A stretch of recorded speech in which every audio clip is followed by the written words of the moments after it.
So go ahead and tell me your history. So where'd you grow up? I grew up in southern Idaho and northern Utah, and my family was not very well off. We lived in a trailer house on a farm. When I was younger, my parents divorced, and eventually my mom remarried. My dad's now remarried as well, and they all still live out in the Idaho-Utah area. How old were you when they divorced? 5, I think, 5 or 6. That was the exact same age mine did, too. Yeah, I remember. Do you have memories of that? I have pretty clear memories. Yeah.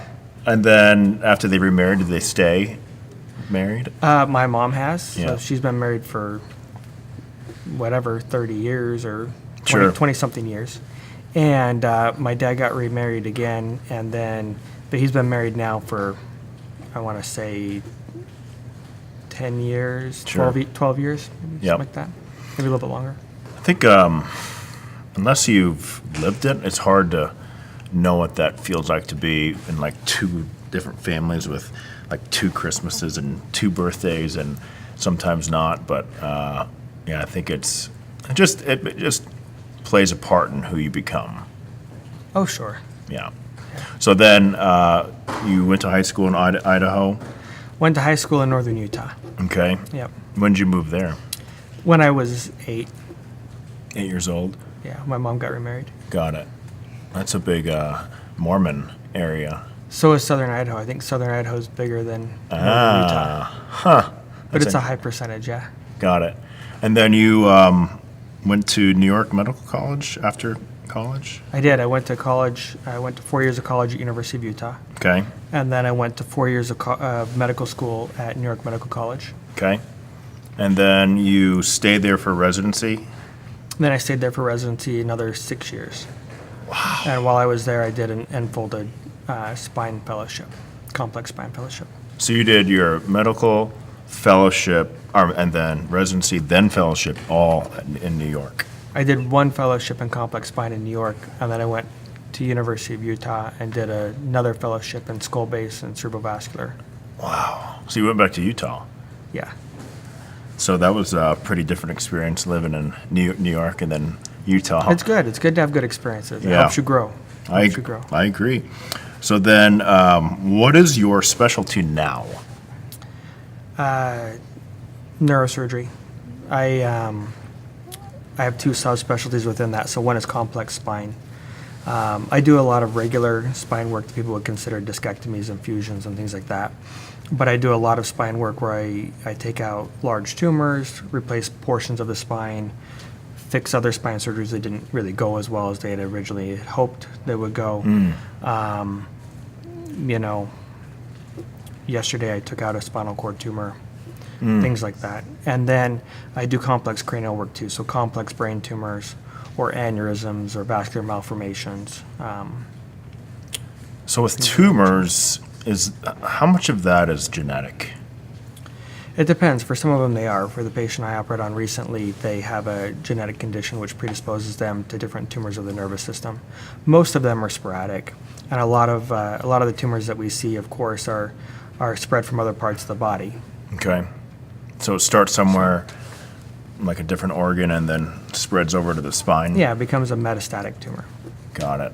And then the reason you have to go in there and take it out, is it because of the pain, or so it doesn't keep growing and then eventually take the body? It's so it doesn't keep growing and cause neurologic deficits. So in this lady, she had one in her thoracic spine, so she was slowly becoming paraplegic. In my other patients where it's brain tumors, it compresses and causes blindness, or it causes weakness or numbness. And so it's not so much that it's going to take over the body and the body's going to run out of energy, but it's more it's going to compress or destroy portions of the brain and reduce their function and even kill them directly through that. I see. So aneurysms, they scare the crap out of me because it kind of just comes out of nowhere. And sure. You're just kind of walking or you wake up and all of a sudden you just go night-night. Isn't that how it goes? To some degree, I'd say that roughly 15% of people who have a brain aneurysm rupture Okay. don't make it to the hospital, is our estimates. They don't survive to make it to the hospital. Okay. And out of those people who do survive, only about 40% go back to their regular life beforehand, being able to care for themselves, go back to work, etc. So it can be completely devastating. Unfortunately, most of the people who present with aneurysms present with ruptured aneurysms. They're life flighted in or come into the ER to our hospital, and we have to take over at that point against those odds. Rarely, I saw a patient today in the office. We have people that the aneurysms are found through another means. Either they were in a car wreck and incidentally found, or they have a very small stroke and it's incidentally found. And those ones, we have different ways of assessing their risk of having them rupture, and then we treat them accordingly. So whether they are at high risk for rupture and they need to be treated, or at low risk and we can watch them, and whether they can be treated endovascularly or open with clipping. I don't do endovascular treatment. We have other people who do that. I Sure. do open clipping. Got it. So then, how much of the chance of an aneurysm happening is connected back to genetic? Most aneurysms are not genetically linked as far as we understand right now. So your biggest risk factors are going to be smoking, Okay. high blood pressure. There are different risk factors in different races, or at least places where you live. And there are a few aneurysms that are related to genetic abnormalities, but those are less common. Okay. So, in layman's terms, what exactly is an aneurysm? So an aneurysm is a weakening of the blood vessel wall. So if you think of the blood vessel as a tube that goes through, the weakening causes it to sort of Balloon? pouch out or balloon out. Okay. So I look at it as like a water balloon. Got it. So one of the risk factors of whether an aneurysm is going to rupture, probably the biggest risk factor, is how large it is. If you blow up a balloon just a little bit, it almost never pops, right? Right. But if you keep blowing it up bigger and bigger, it eventually will. So that's one of the biggest risk factors, is the size, and then of course those other risk factors play into it. You're not as good at healing if you smoke, and you also have more pressure against the wall of that balloon, that aneurysm, if you have higher blood pressure. And then once it bursts, then that blood just seeps around in the brain? Yeah, it seeps around basically the outside of the brain, or it can rupture into the brain itself. And the pressure inside your head is really your head's a closed vault for the most part. So you can't accommodate any extra pressure like you would anywhere else in the body. So your pressure in your head is usually somewhere in the range of, we measured in millimeters of mercury, 5 to 20, let's say, okay? And your blood pressure is somewhere, a normal blood pressure would be 120 millimeters of mercury systolic. Okay. So even if they weren't hypertensive, the pressure inside their head would go from 10 to 120 in a split second. Is it almost like you're in an airplane and somebody tries to light a fire, then it's just like all that pressure? I don't know, that's never happened to me. But it's so airtight that even one little change in that pressure makes a big difference. It definitely makes a big Got difference, it. yeah. So, is there anything we can do to prevent this? Other than not smoking? Not smoking, having good blood pressure control. That's really it. Wow. And then every day, healthy people just get aneurysms, and we don't know why that happened. So that's true. Yeah. And so it is less common that healthy people get aneurysms. It still happens. Okay. But if you look at statistics of a number of people who are treated with ruptured aneurysms in places, you brought up Utah. Utah has a much lower aneurysm rate than New York. And it's not necessarily because of the genetics or the location. Stress? It has to do with, you brought up the majority of people out there are Mormon. And I'm not promoting religion. Sure. But they don't smoke, they don't drink, and they tend to go see doctors. And so they tend to control their blood pressure better. So what about alcohol? Does that play into that? I don't have a distinct study that says that, but it likely would. How many is too much a day? How many alcohol That's a drinks controversial do you question think? now. Because I keep reading all these different things. It was like, oh, if you have 2 a day, then you're fine. And then England came out with something where it's like, now you can only have 14 units a week. And it doesn't matter if you're male or female. So I think the data on that keeps shifting. I think it's really hard to do some of these big studies, and I think you end up convoluting it with a lot of other things. There's a lot of correlation between things Sure. that doesn't necessarily demonstrate causation. Right. So one of the things they've said before is that if you're a moderate drinker, which for men is 3 to 4 drinks a day, that's safe. Okay, Wow. and may even be cardioprotective. All right. And then they said, well, maybe for women it's not the same. Maybe it's lower, and maybe it should be based on Yeah. ideal body weight, etc. And then more recently, they've said that drinking alcohol in general actually increases your health risks. And the reason I think that may have not borne out in the original studies is because certain people abstain from drinking not because they're extra healthy, but because they're so unhealthy they can't drink. So if you take people who have liver problems, Yep. they maybe decide they're not going to drink anymore. Right. But in your study now, they count as non-drinkers, and so they're not really weighing you towards the healthy effects of it. They have liver disorders and therefore don't drink. So they bring everybody Or in. they're former alcoholics and they don't drink. So it's hard to separate out all those in every single study. So Okay. things can be very counterintuitive. Yeah. The reality is that alcohol definitely contributes to some cancers. So it definitely contributes to throat cancers and things like that. There is a question of whether it's cardioprotective, meaning protects you from myocardial infarctions. And previously, heart attacks were one of the biggest killers, and now cancers are slowly becoming Really? one of the more prominent things. So I would say that probably it's pretty controversial that having a drink or 2 drinks is probably not the worst thing you can do for your health. There's certainly Right. far worse things. Yep. But there's less and less evidence that it's very good for you either. Yeah, because wine used to be like the thing you drink if you want to have a better heart. Right. But now it's like going back a little bit on that. I think so, but I think, once again, you start to get into a whole set of behaviors which you are hard to separate.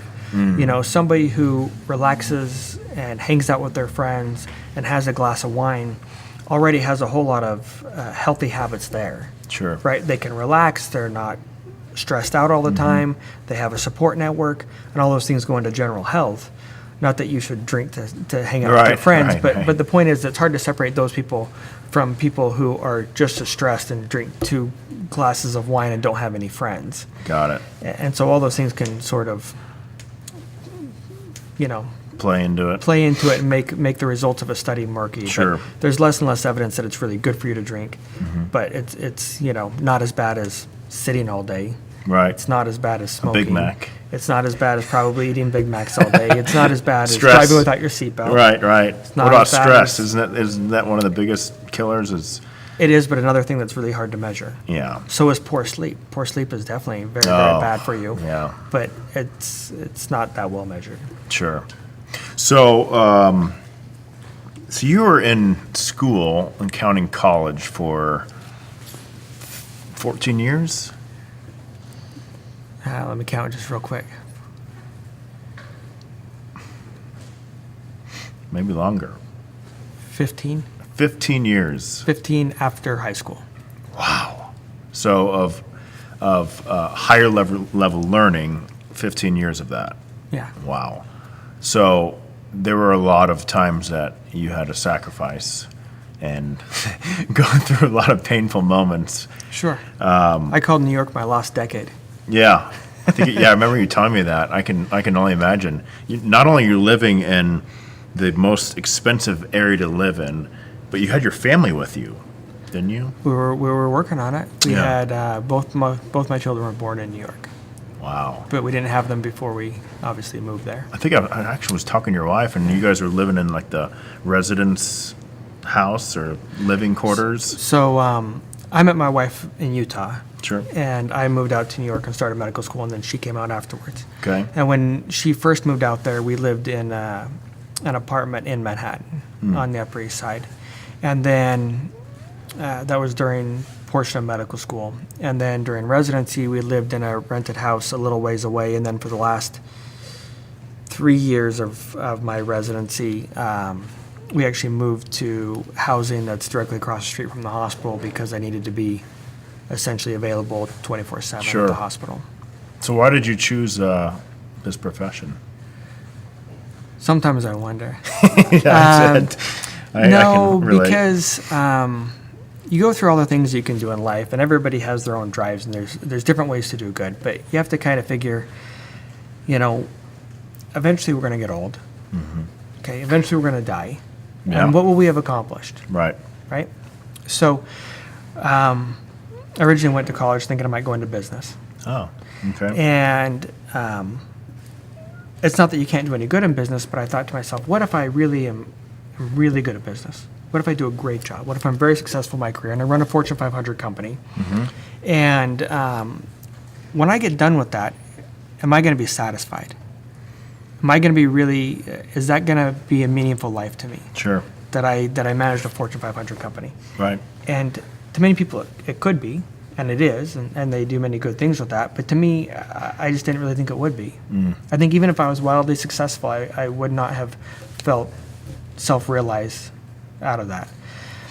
And so I thought, well, what if I'm a really good doctor?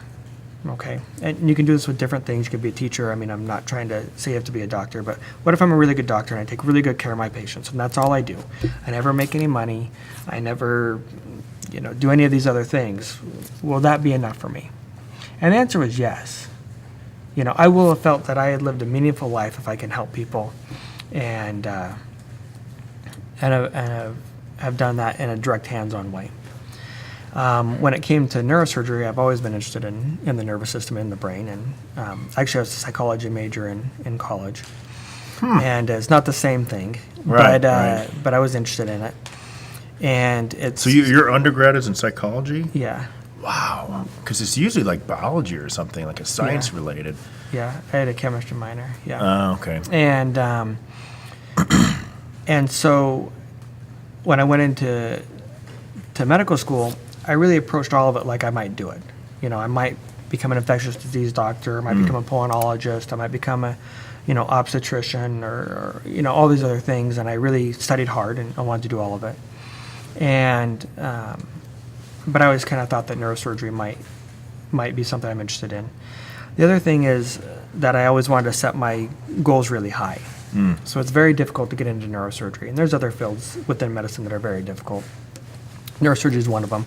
And I sort of knew that if I really set my expectations to such that I could get into neurosurgery, then if I changed my mind and wanted to go into another field that wasn't as difficult to get into, it would be easy. Okay. If, on the other hand, if I set my goals that, well, I just need to get a high enough grade or do well enough on this test or just do well enough in this, exam to get into this area, and then later on I decided that I wanted to go into neurosurgery, it's impossible. There's a number of tests that you have to take, and if you don't score basically in the 90th percentile or higher, it's just impossible. They set filters, they don't even look at your application at that point.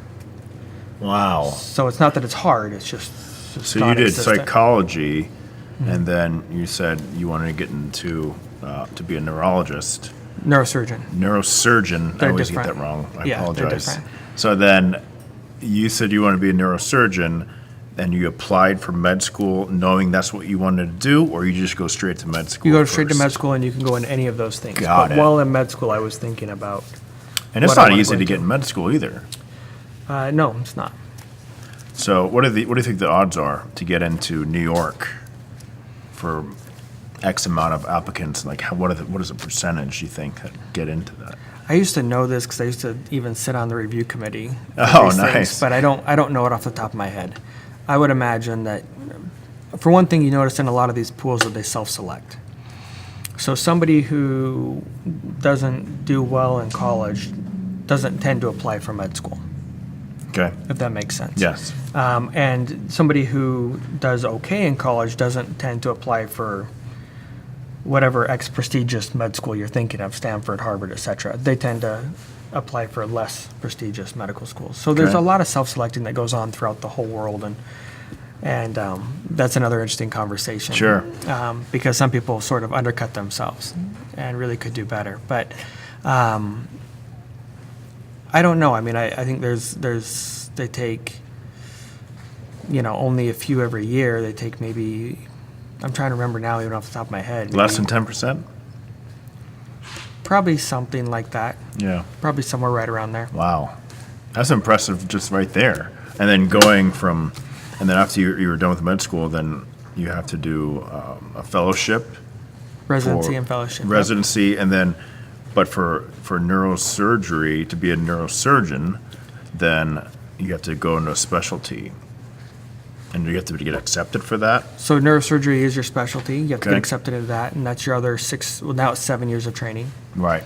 And that's, again, a very difficult thing. You fly all over the country. You pay for it out of your pocket to interview at these places. And they take, your average neurosurgery program, I think, takes 2 applicants a year. And so there's something like, I want to say they're almost up to 300 people, but 250 to 300 people get trained per year. Wow. Accepted and trained. That's crazy. So, And then 25% of those end up not making it through residency. really, they just can't handle it? There's a variety of things that happen. Sure. But yeah. So can you remember any moments that you're like, I don't want to do this anymore because this is just too much? No, I don't think that there was that, but there's certainly moments where you question whether it's worth it. So then, going back to that moment, what got you through that? I'd say it's a combination of a push and a pull. So you have the push of you've already invested so much of this. Yep. So if you're running a marathon and you probably really want to quit at mile 23 or whatever, right? That's got to be the worst part. I've not run a marathon. Me neither. I won't. But there's certain things like that. But you've already run 23 miles. Sure. You're really going to quit now? Right. So you have a push of everything, everything you've done up to that point kind of pushes you. And then you do see that there's potentially an end in sight. And at some point you might have more control over your life. Yep. And so you have that pull, and it's that combination thereof. The other see. thing is that I really approach, the brain and your habits and your attitudes like a muscle, like I would anything else. So every time you make a decision that's difficult, it's that much easier to make it the next time. So every time you make a decision to go exercise or to, in our example, if you want to look at my everyday, I get called all night. So what I'm very careful about is that I pay extra attention to the calls that are happening at 2 o'clock in the morning, 3 o'clock in the morning when I haven't slept for 2 days. Sure. Because those are going to be the calls that you're going to be, okay, yeah, sure, hang up. Those are going to be the calls that you want to go back to bed. Those are going to be, when you always have gray areas. Do you go in and see a patient, or is that patient okay? It's hard to know. Right, Even if you go in right. and see them, it's hard to know if they're okay. When you're on Right. no sleep, then your brain doesn't function as it should, and your emotions kind of take over. Not only that, but if you're going to drive 20 minutes into the hospital, you're going to be there an hour. Right. And 20 minutes back, you do that at 2:30 in the morning, that's your whole night. Right. Right? You're not going back to bed that night, and you haven't slept for the last 2 nights. So what is going to be your predisposition? Your predisposition is to be like, that patient's probably going to be fine. Sure. And they probably are. But you've got to fight that. So you force yourself to go. If I'm not sure, I get up, I look at the films. If I'm not sure, I go in and see the patient. And I'm more cautious about it during those time periods. Because that's what your propensity is going to be. So it's no different than if you say, I'm gonna work out when I get home. Yep. Okay, well, that's harder.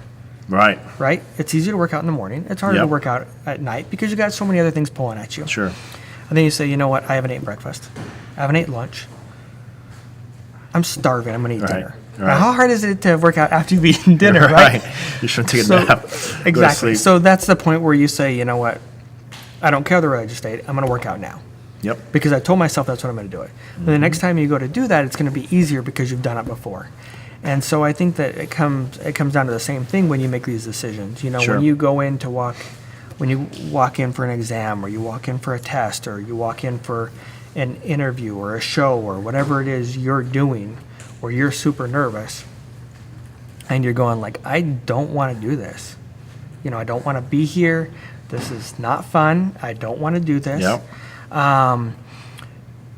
The fact that every single time you just do it just makes the next time easier.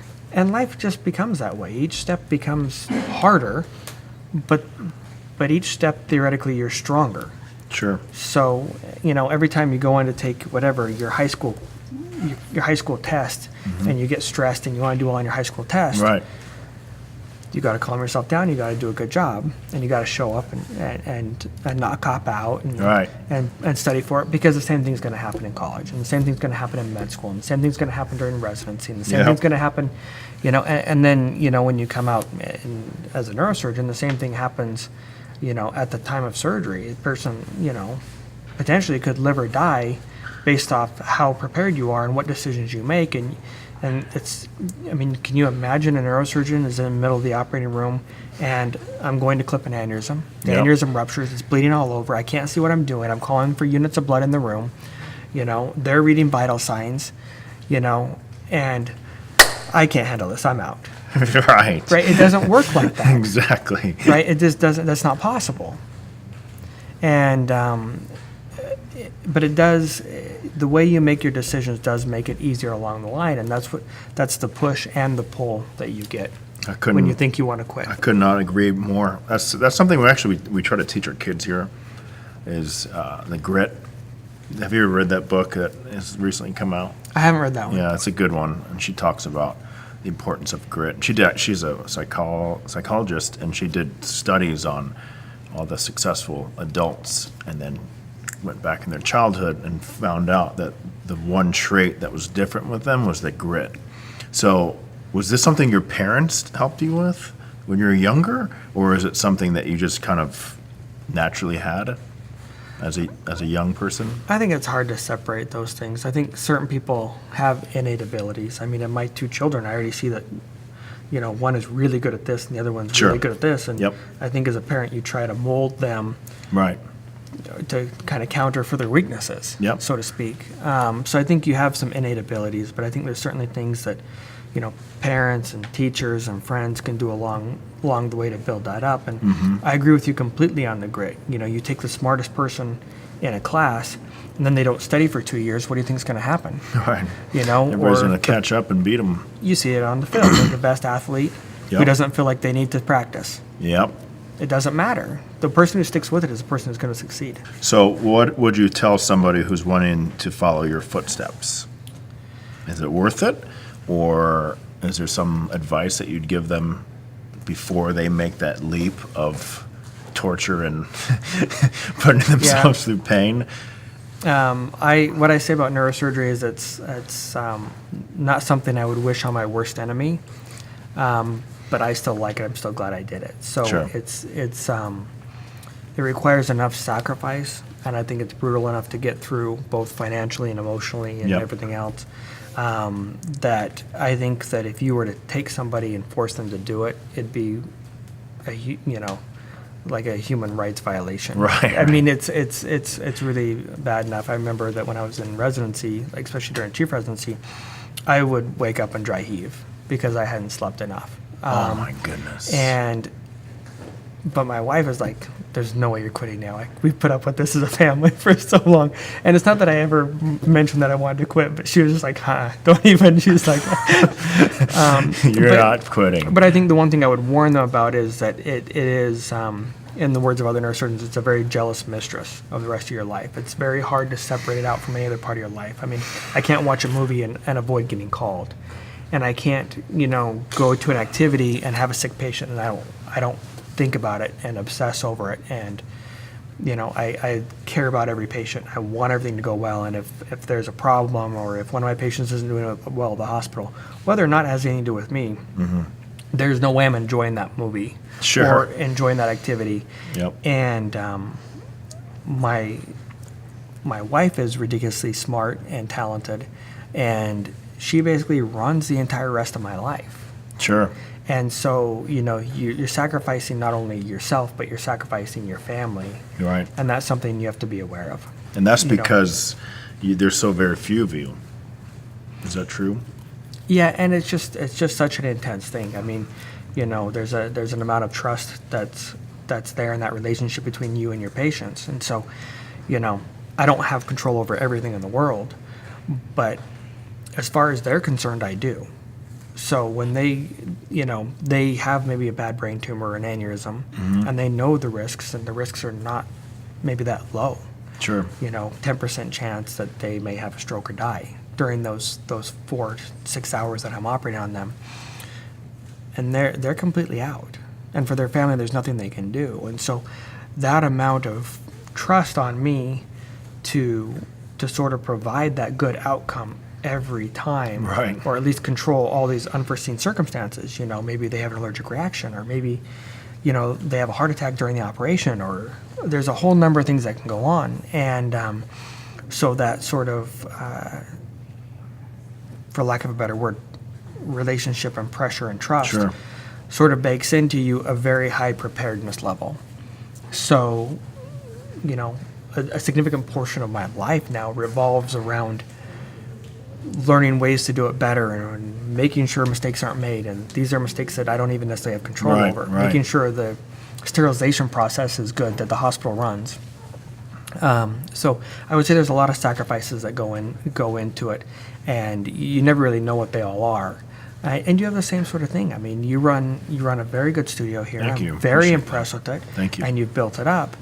But, not to just flip the table on you here, but, the people that you have working for you will be unemployed if you don't figure out how to make it work. Yeah. Right? It's a lot of pressure. And if something happens with the building, that's your fault. And so, how easy is it for you to go on a 3-week vacation? I don't. And so, people who want to have a studio have to think about these things ahead of time. Sure. It's one thing to teach in a studio; it's another thing To own it. to own it. For what I would say, I would have to tell people is that they'd have to really make sure that that's what they want to go into, and they're willing to make those sacrifices. And then That passion has to be there. the passion has to be there, and then you have to, whatever mantras you have or songs you like or whatever else, you just can't stop. I mean, it doesn't matter how tired or weak or stressed or what's going on in your life, or you there's certain times in your life that you just can't have a bad day. Sure. And you have to be prepared for that, and you have to understand that if you go into one of the ones we have to take is a step exam in medical school. And like I said, there's certain cutoffs before you can even be interviewed in a neurosurgery program. I remember a medical student came to me and said, well, I got this score. Do you think it's okay? I could still go to into neurosurgery? And I said, I mean, probably not. There's these sorts of things you can counter it, but it's Right. really difficult to recover from that. And so you got to imagine that, okay, I've studied all this time, and now I feel sick the morning of, and I throw up a few times. I've still got to go and take that test and Sure. be 90th plus percentile. It doesn't matter. Nobody cares that this happened. Nobody cares that your car caught on fire. You can't show up late. There's certain times in your life where you just can't do that. If I was to show up late for a residency interview, I just don't get that spot. It doesn't matter. Nothing actually matters. It doesn't. Nobody cares about your feelings. Nobody And cares about what your feelings. They don't and care why what the you're late. circumstances. Right. They don't care what the circumstances are. You're either there, or you're not. Sure. And that's all they care about. Right. Car 'Cause broke it's so down doesn't matter. competitive. Is it because it's so competitive? Yeah. Yeah. But I think there's certain points in life and relationships and everything else that's the same way. You're either there or you're not, and nobody cares what it took to get there. So the other things I want to talk about, or if it's up to you, because Coach Driskell was a huge person around here, like very, very popular. Sure. And we actually have his assistant coach that worked alongside of him. His son got his black belt here. He was one of the students, Sure. and that hit him hard. My goodness. So what exactly happened with Coach Driskell? So I was actually, I was not in town. I was actually at an airport, another city, when I got the phone call for that. And there's, of course, other great neurosurgeons here in the area, and I'm partners with them. And one of them was on call when he came in. But so I actually wasn't directly involved in his care. I was chosen as spokesperson, I think, for a variety of reasons, but one of which is this is my specialty. The reality is that my specialty didn't even come into play in his case because he essentially was non-survivable after the rupture. of the aneurysm. And the only reason I can really speak about it is because I can't give you any real medical details. But the family, of course, I can repeat what they wanted me to say for the press conference. But what happened is he had an aneurysm rupture, and unfortunately, he was really, he was in the percentage that made it to the hospital, so to speak, alive, but not really functioning from a brain capacity. Yeah, that was extremely shocking and unfortunate. Yeah. But it reminds you that, I think the one thing that I benefit from is I come home every day so grateful for the health that my family has and that I have. And you always see it worse. And it's interesting to me when I have patients who, maybe they have a disc herniation and they're in a lot of pain. Right. And I tell them, look, I have to delay your surgery. I've got to do this emergency surgery first. Sure. And, not more than 90% are, you do whatever you need to do. We appreciate it. But you get the 5 or 10% who are like, well, what do you mean? What do you mean I'm not the most important thing? And it's kind of funny because it's like, you never want to be the most important person to your neurosurgeon. You always want somebody to be sicker and more urgent. Right. If you're the sickest, most urgent person, that's a problem. Sure. And so I think we should be grateful for the health we have because you don't know. And I don't know, you talk about aneurysms scare you. It's not like I get routine screening. Right. I could have an aneurysm that could rupture. Can you get routine screenings? If you wanted to pay for them, I suppose. They're expensive. And most of these medical decisions are made basically on what's the likelihood of it really happening. And the odds are low enough that it doesn't quite pay to screen everybody. Sometimes I just want to have a screening every 6 months for everything. There's drawbacks to that too, though. Because of the radiation go ahead. What are the drawbacks? So let me give you an example. So you pick something that doesn't have any radiation. So let's do an MRI. Yep. Let's say that you're not claustrophobic, you don't need medication, you just go in there, you lie in that machine. Okay. There's no evidence that an MRI hurts you at this point in time. Okay? Don't get contrast.